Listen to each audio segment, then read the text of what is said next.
ಈ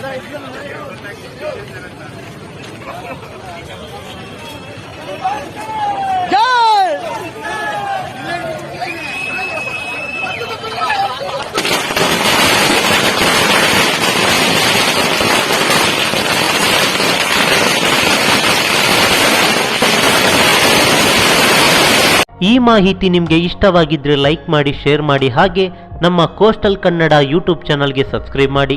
ನಮ್ಮ ಹೆಚ್ಚಿನ ಅಪ್ಡೇಟ್ಸ್ಗಳಿಗಾಗಿ ಕೋಸ್ಟಲ್ ನೆಟ್ವರ್ಕ್ ಇನ್ಸ್ಟಾಗ್ರಾಮ್ ಪೇಜ್ ಹಾಗೆ ಫೇಸ್ಬುಕ್ ಪೇಜ್ಗೆ ವಿಸಿಟ್ ಮಾಡಿ. ಧನ್ಯವಾದಗಳು.